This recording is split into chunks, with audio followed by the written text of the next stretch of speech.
I think the minute you start introducing some element of gold backing, it's going to win the trust over those that don't. And it will force the hand for similar reaction. If America is able actually to do that, and if what we've been told in Fort Knox actually exists, which I actually doubt. But anyway, regardless if I turn out correct on that suspicion or not, the gold percentage will increase. Throughout history, sometimes history, again, is harder to see when you're in it. But no, as always with me, it's a long answer to a short question. But no, it is not a surprise to see gold going back up again. It will not be a surprise when it passes 4,800 or 5,000 or 6,000, only because this is not a bull market in precious metals. It is a bear market in paper money. In this segment, Francis Hunt delivers a sharp critique of global monetary systems, exposing what he sees as the deep-rooted deception underlying modern fiat economies. He argues that citizens are constantly tempted with the carrot of policy promises and market optimism, an illusion meant to keep them compliant while systemic debasement continues. Hunt asserts that neither the U.S. nor China can be trusted for transparent financial data, describing government-released statistics, such as CPI and employment figures, as people management news crafted to shape perception, not reflect truth. He extends this distrust to all major economies, contending that both capitalist and communist systems have abandoned integrity in favor of insider control and inflationary policy. Amid this landscape of manipulation, Hunt identifies gold as the last bastion of trust, a disciplined, tangible asset that naturally restrains monetary excess.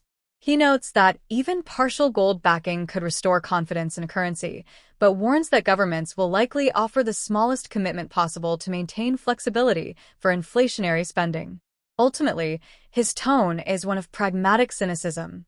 All governments, regardless of ideology, will promise monetary restraint and eventually erode it.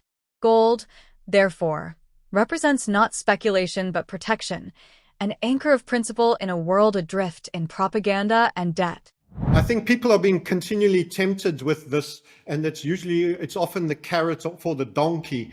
It's been put in front to keep you in hope and walking. I don't rely on that to deliver my alpha.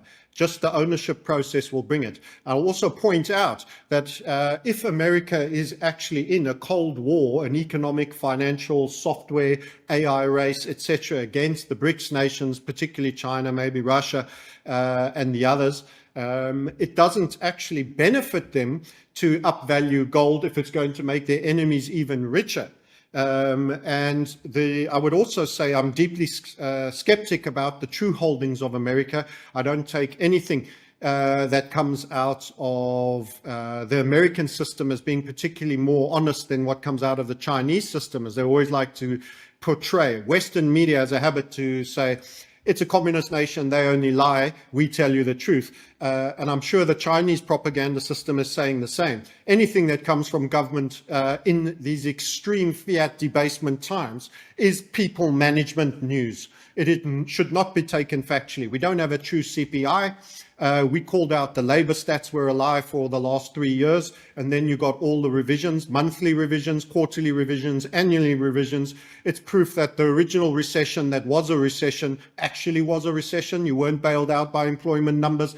Everything has to come back to truth, including the events of CV19 and the damage that did. So in the end, government's first port of call is to deceive. And to keep you misinformed, and that's how they should be treated, as an active attack vector against your financial, your freedom, and your economic liberty. And that's how I continue to treat them. So when it comes back to these elements, I have no trust in government. And in fact, what we're seeing is the rest of the world starting to have a zero trust process towards the dollar-based hegemony. And China is positioning, remember, that's a communist nation, and America and Europe are supposed to be capitalists. They aren't. It's a cacocracy of insiders that we haven't had true capitalism in ages. China is actually saying, we want to win this game, we need to have a higher trust element. And they're talking of gold vaulting across all nations that they trade with actively on a regular basis, and real disclosure. So you should always play the principle. And for me, sadly, the principle is actually with the communist nations, that will have vaulted money in the form of gold as a trade balance, and it will win my confidence over the tail end of an overly proliferated fiat debt system that is clearly in propaganda mode. I think the minute you start introducing some element of gold backing, it's going to win the trust over those that don't, and it will force the hand for similar reaction. If America is able actually to do that, and if what we've been told in Fort Knox actually exists, which I actually doubt. But anyway, regardless if I turn out correct on that suspicion or not, the gold percentage will increase. I will highlight, though, we can't marry any one government. We don't swing from being in love with the US and the Western world to suddenly being in love with China and the BRICS and the Grand South either.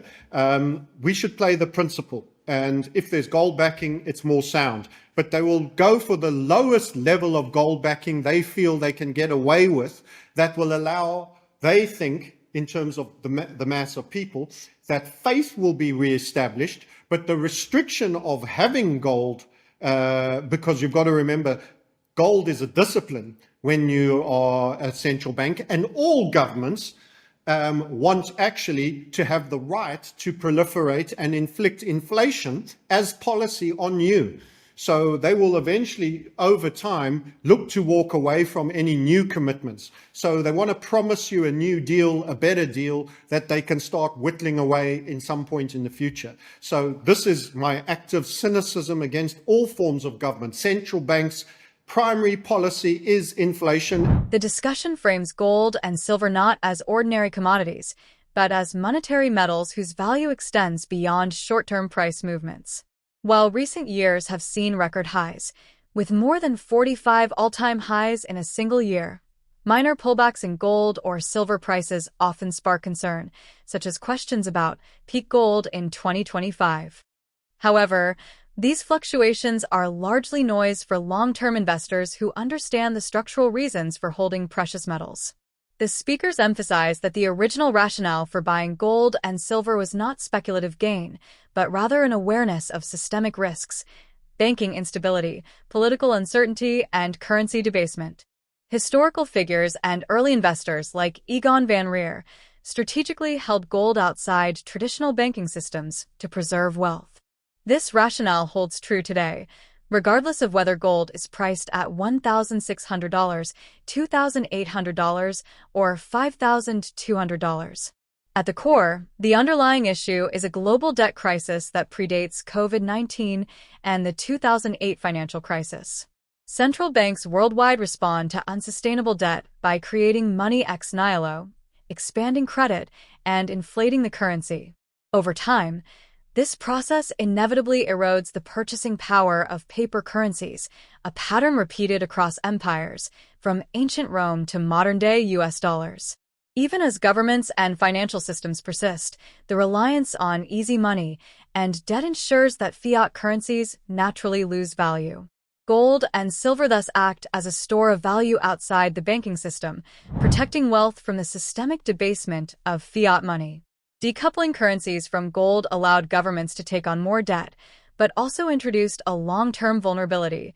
Without a hard asset anchor, currencies are subject to inevitable decline in purchasing power. The narrative stresses understanding the problem first, global debt and fiat currency debasement, to see why precious metals remain relevant today. Yeah, again, we've been talking about gold for years, and certainly in the last few months when you see all-time highs, how many we've had this year, over 45, and then if there's a little bit of a pullback in the precious metals prices, silver or gold, there's a big concern. Have we reached peak gold in 2025? And then when gold gets back up again, those headlines dissipate. And I understand that, headline concern. I think for most of your viewers at this point who have a high conviction in precious metals, price movements in a bull market like this didn't dissuade them from their longer-term play and longer-term view on why you need to own precious metals. And I want to answer the question fairly without just, again, as always, suggesting just my conviction or bias. I've said many times, this is not an ordinary bull market. This is not an ordinary asset. This is a monetary metal, a precious metal. It's not even an ordinary commodity. It's not even an ordinary metal. And if you understand the context and why you originally bought gold and silver, which I hope was not just for immediate price appreciation to get rich, but because you understood and understand a systemic problem in the financial and the monetary system, not only in the US, but globally. And we'll talk about that. And I certainly would like to talk about silver too more, because for a lot of investors, that's a more affordable way to understand this. But you know, when Egon von Greyerz started our company decades ago, it was with a long-term vision of many things, including banking risk and political risk and currency risk. But, you know, there was a reason he was buying gold at those levels, and there was a reason he was holding it outside of the banking system, and there was a reason he would rather save in gold and silver than in dollars or euros or francs, or at the time, you know, whatever, it was even pre-euro. It was simply because of an understanding of history and math and markets that the banks were risky, and we'll talk about banking risk, that holding your precious metals and your store of value, which is a better store of value than any paper currency outside of that banking system, made sense in 1995 and 2003, and it makes sense in 2025. If you understand these core issues, whether you bought gold at 1,600 or 2,800, or whether you buy gold when it gets to 5,200, you'll still understand why you bought it. And I think that the simple answer is you can't know the solution if you don't know the problem. And decades ago, Egon and many others, and myself later, understood the problem. And the problem, of course, as we've discussed in so many iterations, and we can bring out all the data, it's not just sensational, is we have a massive, unsustainable global debt crisis. It has been percolating pre and post COVID. It's been percolating pre and post 2008. When you have a debt crisis, wherever your zip code is, whatever your central bank is, whether it's the ECB, the Bank of England, whether it's the Fed, central banks from Australia to DC will monetize that unsustainable debt with money created literally ex nihilo, out of nowhere, expanding credit, expanding the money supply, and debasing the currency. That's a very simplistic understanding of the problem, that currency will be debased over the long term. The inherent purchasing power of your paper currency, whatever currency that is, certainly the home of the world reserve currency is important. That whatever that currency is, it will lose its inherent purchasing power over time, as it has done, again, from ancient Rome to Philip II in Portugal in the 1500s, to the British Empire, the Dutch Empire, the US Empire. Again, doesn't mean the end of all of these empires. Emphatically, Rome is still there, DC is still there, London is still there, but the purchasing power of those currencies and of those hegemonies inevitably debases itself because of the addiction to easy money and the addiction to debt to stay in power, whatever power that is, whether it's democracy or not. You need to spend. When you no longer have a chaperone to that money or that currency, whether it's a denarius or a dollar, you whittle away at the precious metal aspect. You decouple it from the gold standard, which is literally in Article 1 of our Constitution, and then you can go into greater debt, and that you can debase your currency. In conclusion, gold and silver are far more than conventional commodities. They are monetary metals that preserve value amid global economic uncertainty. While headlines react to short-term price swings or questions about peak gold, the real story lies in the structural weaknesses of fiat currencies, fueled by excessive debt and monetary expansion. Governments and central banks, across both Western and Eastern systems, often prioritize perception management over transparency, making trust in paper money increasingly fragile. For investors, the principle remains clear. Owning precious metals is not about chasing immediate gains, but about protecting wealth and maintaining financial sovereignty outside the banking system. Decades of history show that currencies inevitably lose purchasing power without hard asset discipline, and gold, even partially backing a system, offers a tangible anchor.